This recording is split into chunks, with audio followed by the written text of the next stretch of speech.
नमस्कार दोस्तों, सभी का स्वागत है आपके अपने YouTube channel PK study goals पे। तो आज के इस वीडियो में हिंदी की उपभाषाएं से क्वेश्चन करेंगे जो काफ़ी ज़्यादा इम्पोर्टेंट होने वाला है, जो कि सभी क्वेश्चंस सेलेक्टेड और इम्पोर्टेंट लिए हैं, एग्जाम में पूछा गया है। तो फर्स्ट नंबर क्वेश्चन से स्टार्ट करते हैं। आपका पहला नंबर क्वेश्चन है, हिंदी की कितनी उपभाषाएं हैं?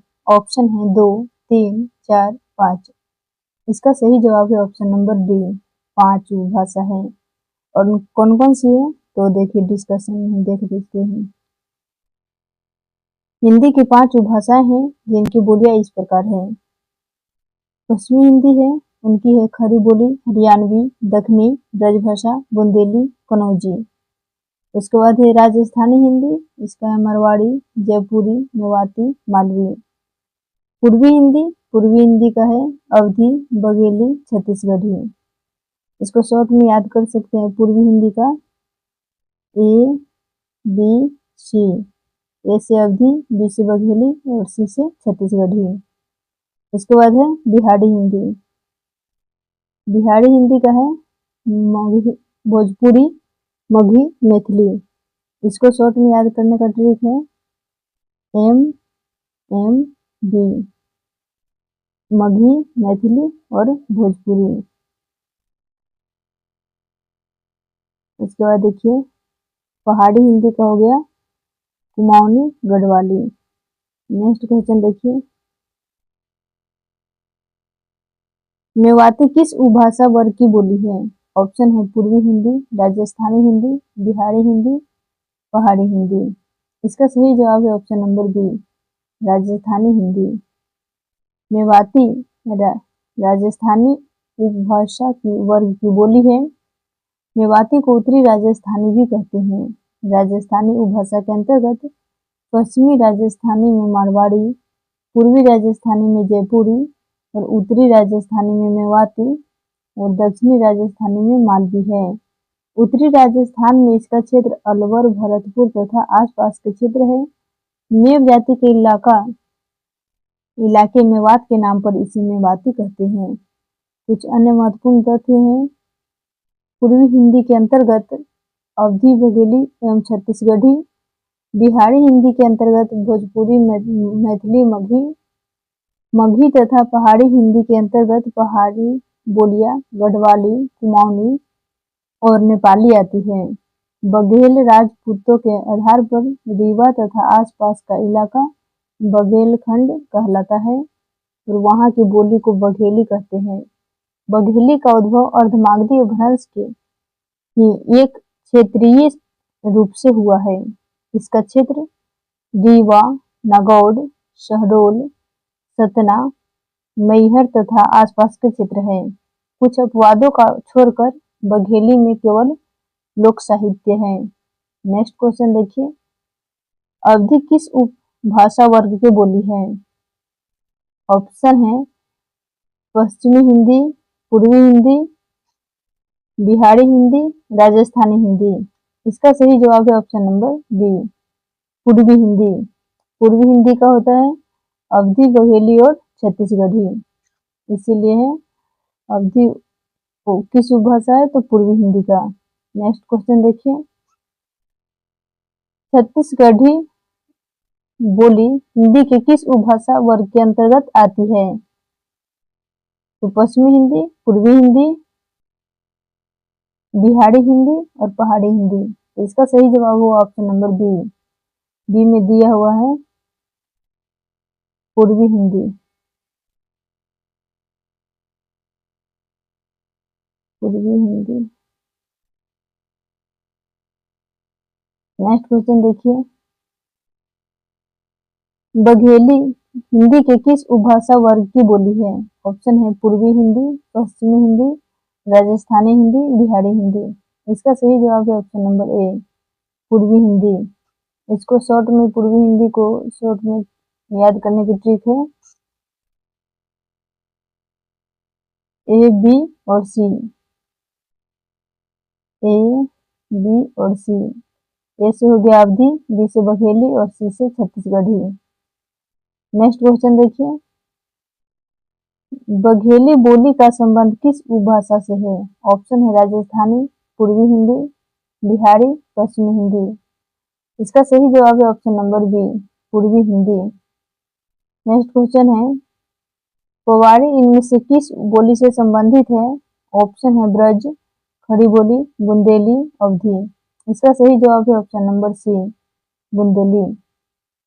बुंदेली हिंदी भाषा की एक बोली है जिसकी पोवाड़ी, गदावरी, रादौरी इत्यादि उसकी उपबोलियां हैं। नेक्स्ट क्वेश्चन है, बांगरू किस उपभाषा के वर्ग के बोली है? ऑप्शन है पश्चिमी हिंदी, पूर्वी हिंदी, पहाड़ी और बिहारी। इसका सही जवाब है ऑप्शन नंबर ए, पश्चिमी हिंदी बांगरू उपभाषा के अंतर्गत आते हैं। बांगरू पश्चिमी हिंदी उपभाषा वर्ग की बोली के अंतर्गत आती है। बांगरू की हरियाणवी तथा हरियाणवी भी कहते हैं। बांगरू शुष्क उच्च भूमि भूभाग के कारण यहाँ की बोली का नाम बांगरू पड़ा। इसका विकास शौरसेनी अपभ्रंश से हुआ है। करनाल, रोहतक, दिल्ली तथा हिसार के क्षेत्र इसके अंतर्गत आते हैं। नेक्स्ट क्वेश्चन है, हरियाणवी या बांगरू बोली किस अपभ्रंश से विकसित हुई है? ऑप्शन है पश्चिमी शौरसेनी अपभ्रंश से, अर्धमागधी और नागर अपभ्रंश, मागधी अपभ्रंश। इसका सही जवाब है ऑप्शन नंबर ए, पश्चिमी मोत्री शौरसेनी अपभ्रंश। नेक्स्ट क्वेश्चन है, कर्ता के साथ ने का प्रयोग न होना किस उपभाषा की प्रमुख विशेषता है? ऑप्शन है पूर्वी हिंदी, पश्चिमी हिंदी, राजस्थानी हिंदी, पहाड़ी हिंदी। इसका सही जवाब है ऑप्शन नंबर ए, पूर्वी हिंदी। हिंदी खड़ी बोली से अवधि की भिन्नता मुख्य रूप से व्याकरणात्मक है। इसमें कर्ता कारक के प्रसर्ग विभक्ति ने का नितांत अभाव है। अन्य उपसर्गों के प्राय दो रूप मिलते हैं, हर्ष और दीर्घ। कर्म संप्रदान संबंध ताकेकी और करण अपदान से ते अधिकरण में कुछ अन्य महत्वपूर्ण तथ्य हैं। गठन की दृष्टि में हिंदी क्षेत्र की उपभाषा को दो वर्गों पश्चिमी और पूर्वी में विभाजित किया जाता है। अवधी पूर्वी के अंतर्गत आते हैं। पूर्वी की दूसरी उपभाषा छत्तीसगढ़ी है। अवधी को कभी कभी बेसवारी भी कहते हैं, परंतु बेसवारी अवधी की एक उपबोली मात्र है जो उन्नाव, लखनऊ, रायबरेली और फतेहपुर जिले के कुछ भाग में बोली जाती है। नेक्स्ट क्वेश्चन है, निम्नलिखित में किस उपबोली में कर्ता कारक का विभक्ति चिन्ह प्रयुक्त नहीं होता है? ऑप्शन है ब्रज, अवधी, बुंदेली, खड़ी बोली। इसका सही जवाब है ऑप्शन नंबर बी, ब्रज, अवधी। नेक्स्ट क्वेश्चन है, निम्नलिखित में से किस बोली में ने का प्रयोग नहीं होता है? ऑप्शन है खड़ी बोली, दक्षिणी हिंदी, हरियाणवी, अवधी। इसका सही जवाब है ऑप्शन नंबर डी, अवधी। नेक्स्ट क्वेश्चन देखिए, इनमें से किस बोली में ने का प्रयोग नहीं होता है?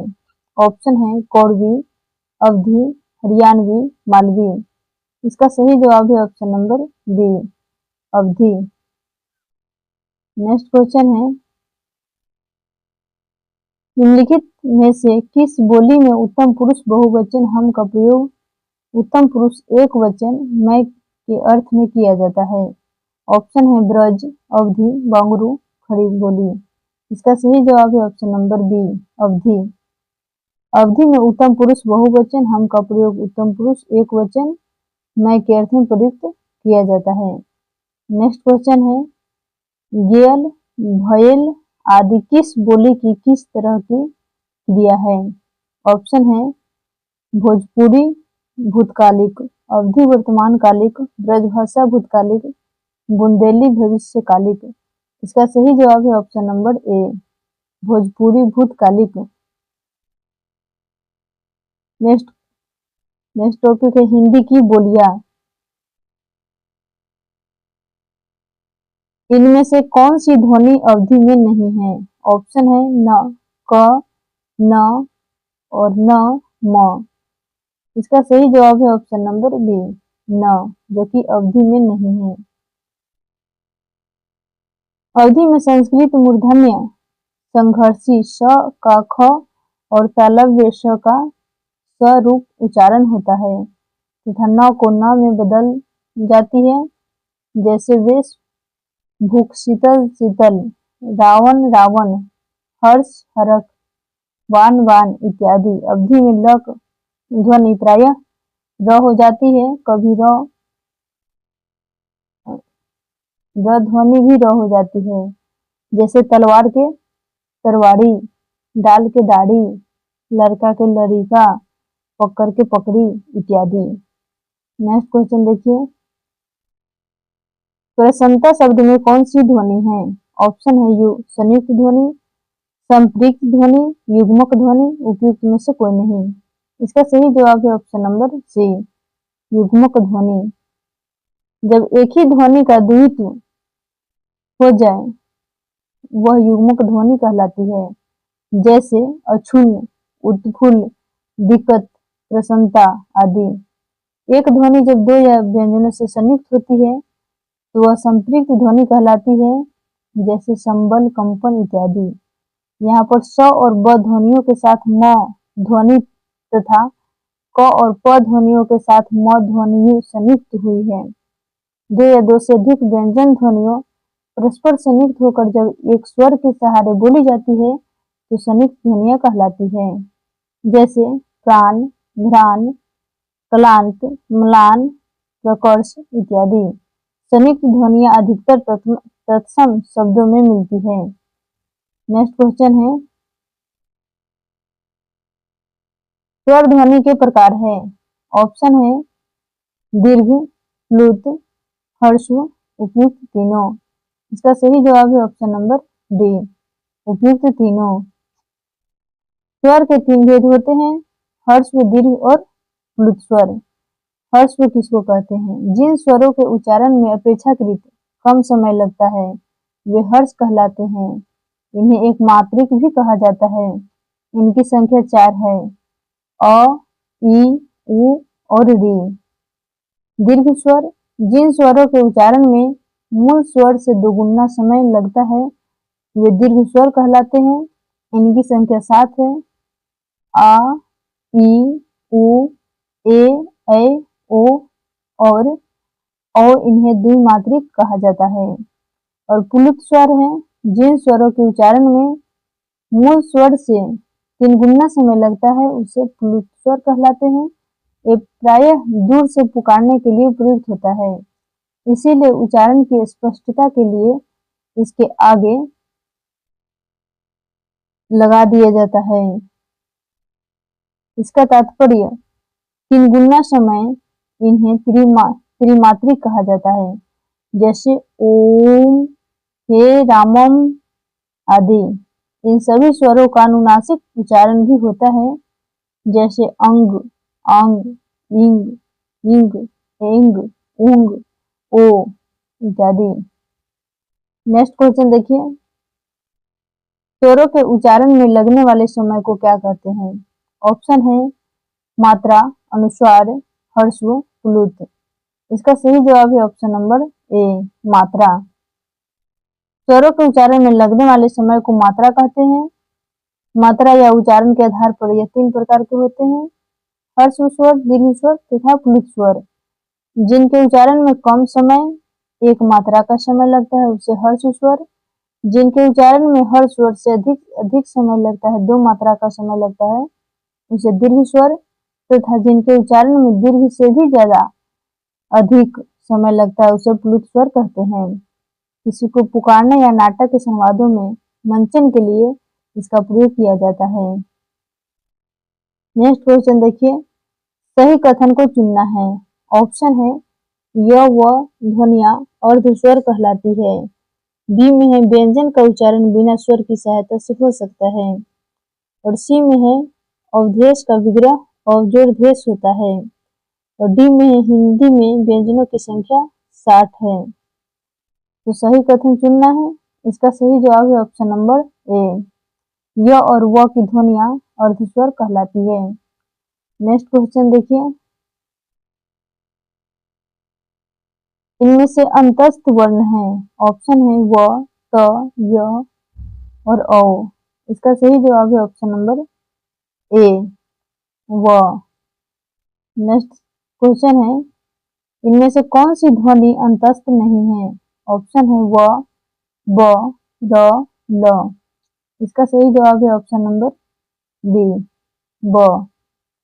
नेक्स्ट क्वेश्चन देखिए, इनमें से कौन सा वर्ण स्पर्श व्यंजन नहीं है। ऑप्शन है क, च, त, य। इसका सही जवाब है ऑप्शन नंबर डी, य। नेक्स्ट क्वेश्चन है, कामता प्रसाद गुरु ने ब्राह्मा प्रयत्न के अनुसार व्यंजनों के कितने भेद माने हैं। ऑप्शन है 3, 5, 4, 2। इसका सही जवाब है option number D, 2। Kamta Prasad गुरु ने अपनी पुस्तक हिंदी व्याकरण में उद्धृत किया है कि ब्राह्म प्रयत्न के अनुसार व्यंजनों के 2 भेद हैं, अल्पप्राण तथा महाप्राण। नेक्स्ट क्वेश्चन है, निम्नलिखित में कंठ ध्वनियां कौन सी है। ऑप्शन है क, ख, य, र, च, ज, ट, न। इसका सही जवाब है ऑप्शन नंबर ए, क और ख। कंठ और निचली जीभ के स्पर्श से बोले जाने वाले वर्ण कंठ कहलाते हैं। इस प्रकार की ध्वनियों को कंठ ध्वनियां कहते हैं। इसके अंतर्गत अ, आ, कवर्ग, क से लेकर अंग तक, ह और विसर्ग आते हैं। कुछ अन्य महत्वपूर्ण तथ्य हैं, तालु और जीभ के स्पर्श से बोले जाने वाले वर्ण तालव्य कहलाते हैं। इसके अंतर ई, चवर्ग और य, स आते हैं। मूर्धा और जीभ के स्पर्श से बोलने वाले वर्ण मूर्धन्य कहलाते हैं। इसके अंतर्गत री, टवर्ग, र और स आते हैं। दांत और जीभ के स्पर्श से बोले वाले वर्ण दंत कहलाते हैं। इसके अंतर्गत तवर्ग, ल और स आते हैं। दोनों ओष्ठ के स्पर्श से बोले जाने वाले वर्ण ओष्ठ कहलाते हैं। इसके अंतर्गत उ तथा पवर्ग आते हैं। कंठ और तालु में जीभ के स्पर्श से बोले जाने वाले वर्ण कंठ तालव्य कहलाते हैं। इसके अंतर्गत ए, ऐत आते हैं। कंठ द्वारा जीभ और होष्ठ के कुछ स्पर्श से बोले जाने वाले वर्ण कंठोष्ठ कहलाते हैं। इसके अंतर्गत ओ और औ आते हैं। दांत से जीभ और होठों के कुछ योग से बोला जाने वाला वर्ण दंतोष्ठ कहलाता है, जैसे व। नेक्स्ट क्वेश्चन है, उच्चारण स्थान के आधार पर यह व्यंजन है। ऑप्शन है तालव्य, मूर्धन्य, कंठ्य, ओष्ठ्य। इसका सही जवाब है ऑप्शन नंबर ए, तालव्य। नेक्स्ट क्वेश्चन है, हिंदी की मूर्धन्य ध्वनियां कौन सी हैं। ऑप्शन है चवर्ग, टवर्ग, पवर्ग और तवर्ग। इसका सही जवाब है ऑप्शन नंबर बी, टवर्ग, जो कि मूर्धन्य ध्वनियां हैं। नेक्स्ट क्वेश्चन देखिए, उच्चारण की दृष्टि से व ध्वनि है। ऑप्शन है दंत्य, दंतोष्ठ्य, कंठ तालव्य, तालव्य। इसका सही जवाब है ऑप्शन नंबर बी, दंतोष्ठ्य। नेक्स्ट क्वेश्चन है, निम्नलिखित ध्वनियों में कौन सी दंतोष्ठ है। ऑप्शन है थ, फ, म और व। इसका सही जवाब है ऑप्शन नंबर डी, व। हिंदी में ओष्ठ ध्वनियां कौन सी है। अ, थ, भ और ज। इसका सही जवाब है ऑप्शन नंबर सी, भ, जो कि ओष्ठ व्यंजन ध्वनि है। इसको शॉर्ट में याद करने की ट्रिक है KTM 2। के से हो गया कंठ और टी से हो गया तालव्य, KTM, एम से हो गया मूर्धन्य, उसके बाद डी, ओ, डी से दंत्य और ओ से ओष्ठ्य।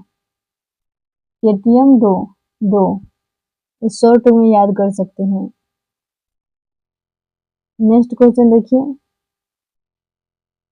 निम्नलिखित में से हिंदी के कंठ्य ध्वनियां हैं। तो ऑप्शन है ई, त, फ और ह। इसका सही जवाब है ऑप्शन नंबर डी, ह।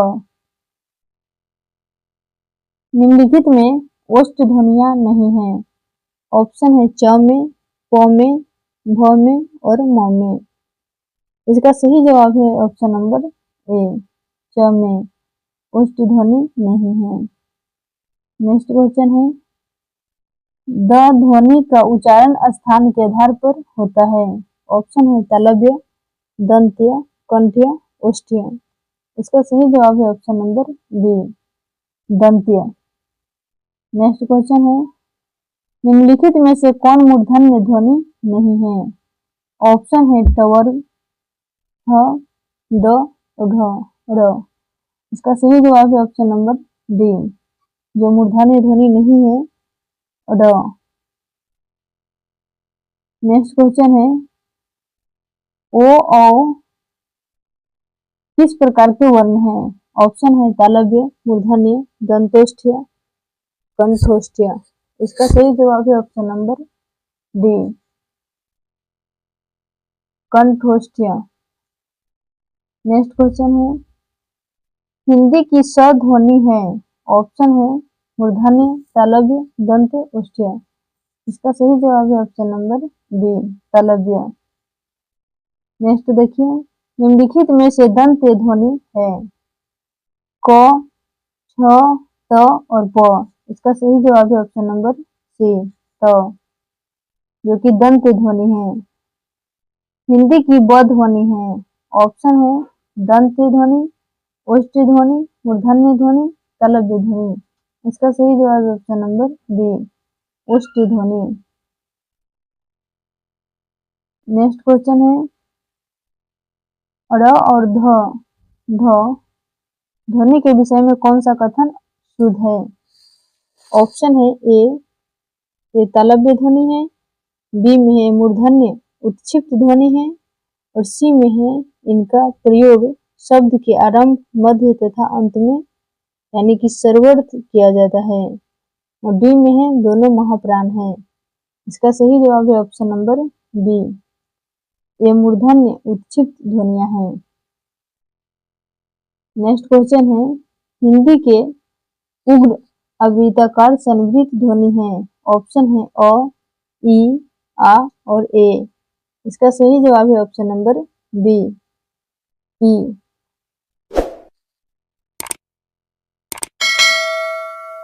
Thanks for watching us. Jai Hind, जय भारत।